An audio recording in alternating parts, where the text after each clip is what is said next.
Hey, what's going on, folks? Afternoon edition of Mystics Outlook. We got Cardo W. Jr. with us. I'm Wilson Tarpe Jr. I'm live at DSA today. The Mystics, tough one tonight. This afternoon, rather, they fell to the Lynx 78-71.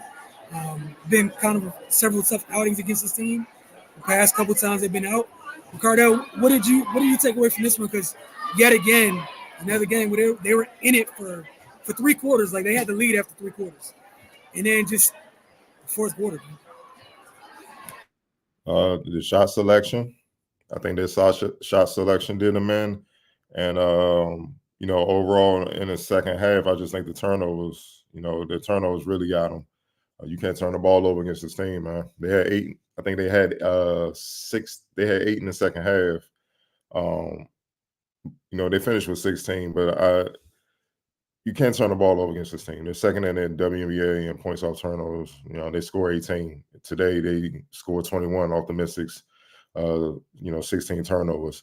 You're dead. And this is on a night where they didn't shoot the Lynx I'm talking about didn't shoot the ball well at all. So you kind of jump started their offense in go time in the second half with the careless turnovers, and that helped them get a little momentum and to get some buckets and try to win this game, man. Also, the shot selection, man. Look, first half, you know what I'm saying? I'm looking at, the shooting percentage for the Mystics, 48% from the field, 35% from three, but only one free throw attempt. That was scary. They had 6 actually turnovers in the first half. They had 8 in the second half, so made it worse. So that's when good shot selection or whatever, they making shots or whatnot. But I still felt like they were settling for threes. But then in the fourth quarter, overall in the second half, but especially in the fourth quarter, you shoot 3 of 11 in the fourth quarter. Especially in the last couple of minutes, I thought they took some tough threes, man. Panicking with the shot clock going down. No one really comfortable shooting when they were swinging the ball. You know what I'm saying? I'm like, shoot the ball. You know what I mean? You got to shoot it. And then they settled. They settled with those shots. I felt like they stopped mixing it up, attacking the basket, mid-range shots, post-ups, you know what I'm saying, getting threes. And you play right into the Lynx hands as the game went on. And you had your opportunities, but against a team when they're not shooting the ball well, but they're a championship contending team, you don't have much room for error. And I just felt like they didn't take advantage of the opportunities they had. They're trying to capitalize on certain moments, especially late in the game when they had it. You know what I mean? It was like right after Dawson hit that three. It's like in a sense they got tight, and they just took some tough shots. And it's just like, they turned down some. I get the Lynx on the string defensively. Believe me, I get it. That's why they're in the mix to win the championship. But at the same time, when you got a little window to take a decent shot, you got to let it fly. You can't worry about to make a miss, man. Because against a good defensive team, if you turn that down, you're not going to get a second chance. And that's what you saw. When they were swinging the ball, I felt Dawson had the three. I'm like, you just hit a big three. Shoot it. She passed it to Aaliyah Edwards, and Aaliyah Edwards was on the drive. Luckily, she took a foul, but Dawson was like, shoot it. We all know Aaliyah's a rookie. She's not comfortable shooting that right now. You shoot it. You know what I'm saying? I'd rather live with the Dawson three. You one of the top 3-point shooters. You see what I'm saying? It's little mistakes like that down the stretch, whereas Courtney came down, mid-range, draw the foul, free throws. Fees, and one, free throw. Little stuff like that. Bridget Carlton, Ariel kind of was helping a little too much. It was hard for her to recover out the corner. Carlton could have hit that. Nope, I'm going to drive in. Little basic fadeaway, mid-range. Bop. Thank you. I mean, that's what – come on, man. That's like a 7-8 on run right there, down the stretch. And all they did was just take what the Mystics gave them defensively.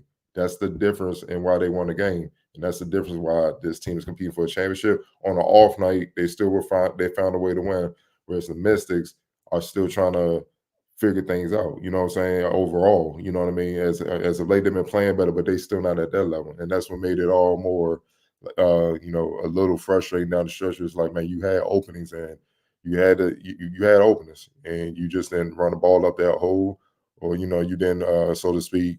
You had an opening to land that punch. You didn't throw the punch, and now they knocked you out. You know what I'm saying?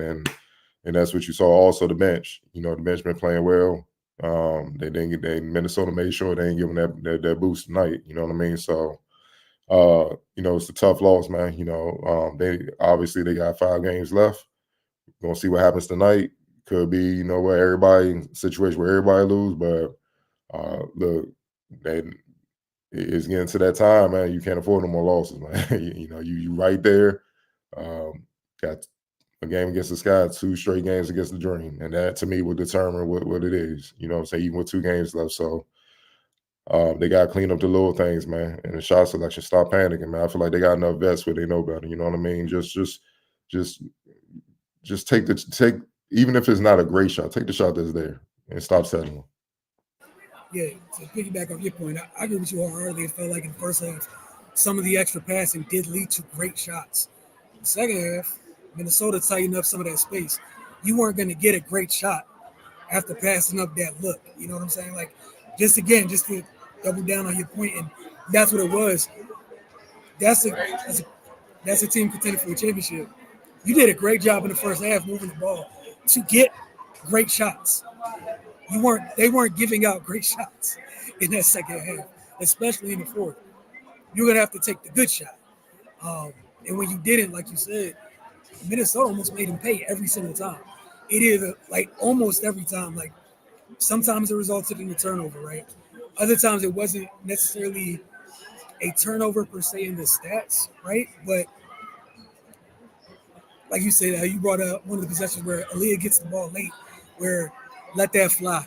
Um, Look, that corner three is not going to be there. Take that one dribble pull up, whoever it might be. That's fair and available, like you said, for some of the vets. Take was there. Meanwhile, Minnesota down the stretch, and again, I thought Washington did a pretty damn good job on fees for much of the game until down the stretch when it was Courtney and fees and that pick and roll, and it was surgical. Um, they were patient. Washington wasn't always as patient, and you saw with some of the fouls. It was just I'm a little late foul. Um, Over helping Courtney.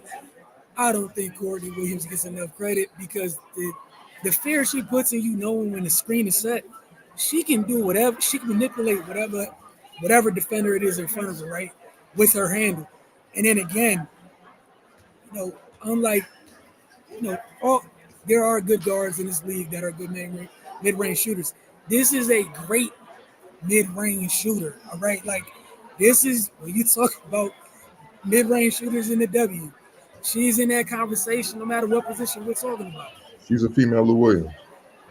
Yeah, yes, If yes. you don't, if you want to know what her game is, she's a female Lou Williams, and she's toned it down like Lou Williams toned it down as his career went on to be the point That's guard a and all great that. comp. Yes. But you still are aware she can heat up and light you up, and she don't need to do that with Fees and McBride and all them on the team.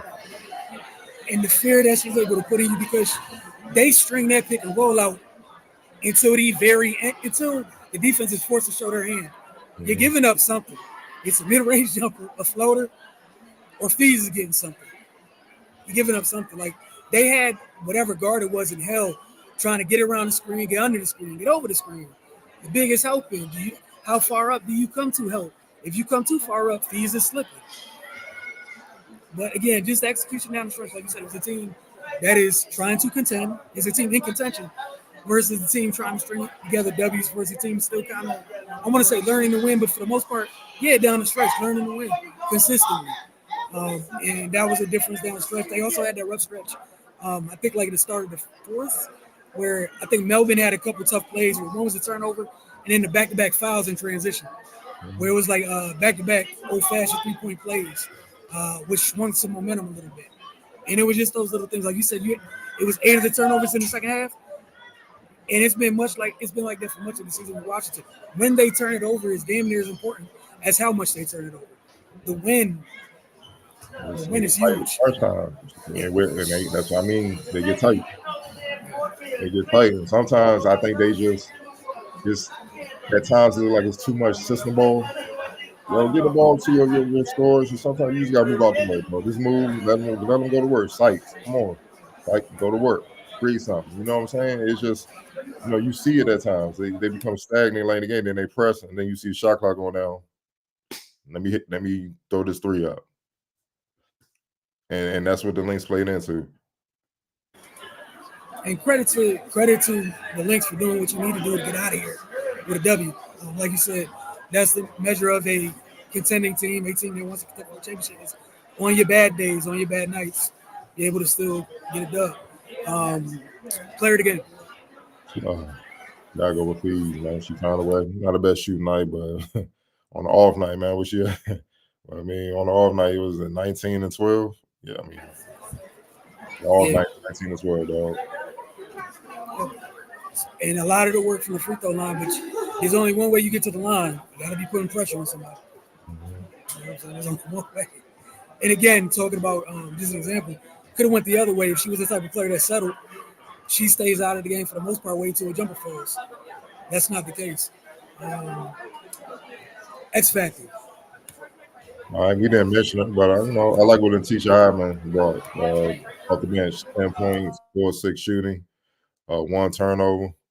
You know what I mean? I think she, you know, Courtney, so to speak, was out. I think she kind of uh, she helped keep Courtney fresh with her impact, man. You know what I'm saying? There was no need to put her back in. Hyman was running things, controlling things.